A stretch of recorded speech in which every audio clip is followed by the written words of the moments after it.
다음 종목 가겠습니다. 이번에는 전화 받아볼게요. 안녕하세요. 네, 안녕하세요. 예. 반갑습니다. 반갑습니다. 시청자님 어떤 종목 궁금하세요? 로보요. 얼마에 사셨나요? 이게 지금 내가 네. 이게 로보를 얼마에 샀지? 아, 여기 있네. 5,870원. 몇 퍼센트 사셨어요? 10%인데 금액이 좀 많아요. 아, 정말요? 그러면 일단 오늘 5,230원에 거래를 마쳤는데, 네. 언제쯤 사셨어요, 시청자님? 이게 한 며칠 된 것 같아요. 최근에요. 누가 친구가 가지고 네. 있는데 떨어진다고 탑을 해서 샀는데 사고 나서 계속 떨어지네요. 아, 네. 추천 받을 때, 요거 어떤 점이 좋더라, 뭐, 이런 얘기 혹시 기억나시는 건 없으세요? 예. 네.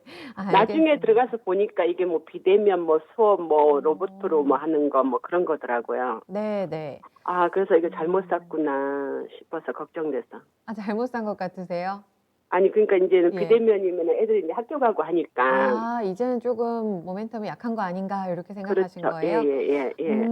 알겠습니다. 시청자님, 그럼 저희가 한번 체크해 볼게요. 네. 네. 들어가 보겠습니다.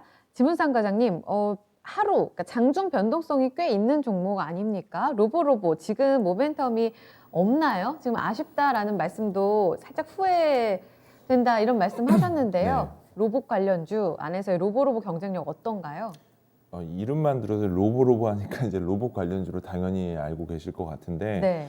이게 사실은 이제 로봇 관련주가 두 가지로 나뉘어요. 산업 로봇, 그러니까 기업의 어떤 설비 투자가 들어가면 자동화 설비 들어가는 식의 겐트리 로봇이라고 얘기를 하는데 네. 그거랑 아니면 네. 가정용 아니면 교육용 로봇, 아, 이 두 개 크게 나뉘는데 예. 이 로보는 쉽게 얘기해서 가정용 로봇입니다. 네. 이게 뭐냐면 그러니까 저 어렸을 때 초등학교 때 그 과학기술 시간 때 라디오 만드는 걸 한 적이 있었어요. 라디오요? 그때 예. 라디오 해가지고 납땜 이렇게 해가지고 네. 이렇게 했었던 기억이 네. 있는데 지금 어린 친구들, 그러니까 초등학생 이런 친구들은 코딩이라는 걸 해요. 코딩이라는 거는 뭐냐면 이 전산 제어 시스템에 인해서 로봇에 신호를 주는 거죠. 예를 들면 로봇 완제품의 로봇에 신호를 줘서 뭐 움직이게 하거나 아니면 손을 움직이게 하거나 팔을 움직이게 하거나 이게 이제 코딩 교육인데 코딩 교육이 이제 의무화가 됐어요. 그러면서 이제 로보는 거기에 들어가는 그 가정용 로봇, 교육용 로봇을 만드는 회사라고 보면 될 것 같고요.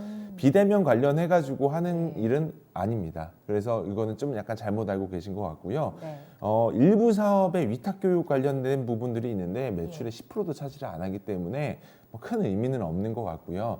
이게 방과 후 교육에 코딩이 거의 굉장히 많이 들어가요. 그래서 방과 후 학습에서도 코딩하는 그 어린 친구들도 굉장히 많거든요. 그래서 네. 뭐 미국 같은 경우는 코딩이 뭐 아이들 교육의 미래다라고 할 정도로 그런 얘기는 있지만 결과적으로 봤을 때 기업은 투자를 할 때 투자자가 봐야 될 거는 결국 실적이죠. 근데 이 회사는 사이즈가 너무나도 작아요. 작음에도 불구하고 어떤 성장의 가능성을 봐야 될 텐데 뭐 작년 실적 같은 경우는 매출에 48억에 영업이 26억 했습니다. 통상 이 회사가 이제 상장할 때 대부분이 상장하기 전후가 이제 제일 실적이 좋을 때 사실 상장하기 때문에 2018년도 18년도 회계연도 기준으로 봤을 때 매출액이 피크가 173억에 영업이 27억 나왔거든요. 근데 지금 시가총액 기준은 거의 1,000억 정도 돼요. 931억 정도 하니까. 그러면은 그때의 시가총액 기준으로 대비해서 말씀을 드려도 40배가 넘어가는 점. 그렇기 때문에 이게 단순하게 회사를 어떤 미래가치 성장이 있어서 가져간다라고 하기에는 너무 좀 무모하지 않을까라는 생각을 하고 있고요. 그리고 이제 투자를 할 때는 어찌 됐든 간에 바텀라인, 그러니까 성장할 수 있을 만한 어떤 가능성이 충분히 열어주려면 그만큼 멀티플도 많이 받거든요. 네. 특히나 뭐 대표적인 게 바이오 같은 거죠. 근데 우리나라 사교육을 보면 사실 코딩이 사교육으로 이렇게 뭐 할 수 있는 사이즈는 아니거든요. 그리고 그 교육 자체의 어떤 파이도 굉장히 적기 때문에 교육 회사들 중에 주가가 잘 가는 회사 보면 메가스터디 교육, 그리고 청담러닝 최근에 핫한 네. 것들 네. 이런 것들은 결국은 업사이드가 높아요. 왜? 돈을 많이 벌 수 있는데 바로바로 현금 창출할 수 있는 아. 부분들이 있기 때문에. 근데 네. 로보로보 같은 경우는 워낙 사이즈도 적고 이 코딩이라는 것 자체가 아직까지는 거의 시작 단계이기 때문에 저는 개인적으로 볼 때는 매도 의견 드리는 게 맞지 않을까 생각을 하고 있고요. 뭐 제가 볼 때 가격대가 그렇게 뭐 높게 매수하신 것 같지는 않아 보이세요. 그래도. 네. 그러니까 그렇기 때문에 최대한 빨리 손절하시는 게 맞지 않을까 이렇게 생각을 하고 있습니다. 손절이요. 반등시 매도보다는 일단 정리하고 다른 종목으로. 예, 크게 의미가 없을 것 같아요. 왜냐면 아. 시총이 지금 뭐 930주 정도 되는데 네, 네. 뭐 하루 거래량이 50만 주 정도 되면 너무 음. 금액도 너무 적어서 네, 네. 제가 볼 때 매도를 하시는 게 맞지 않을까 이렇게 생각을 하고 있습니다. 네, 어떠세요? 시청자님이 원하시는 대답이 아니실 수도 있겠지만 지금 성장성 이렇게 40배나 받기에는 조금 오랫동안 기다려야 될 수 있는 종목이다라는 의견이 나왔습니다. 그러면 조금 반등, 조금 손실 좀 줄일 수 있는 그런 어떤 호재도 없는 건가요?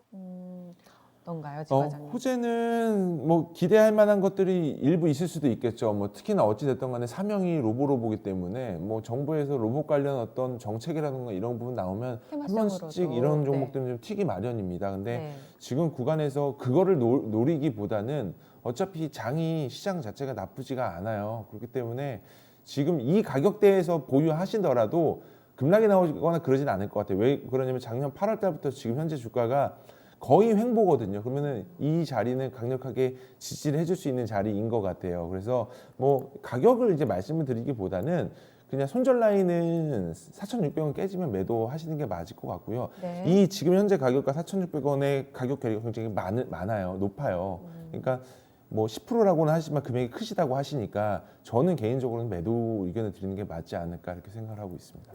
네. 미련 없이 매도가 맞는 거네요. 시청자 한 번 더 고민해 보시고요. 네. 네, 네. 결단을 좀 내려주시는 게 좋을 것 같습니다. 네, 감사합니다. 네, 참고해 보세요. 로보였습니다. 가정용 그리고 산업용, 교육용 로봇에 있어서는 다소 좀 보수적인 평가도 함께 나왔습니다.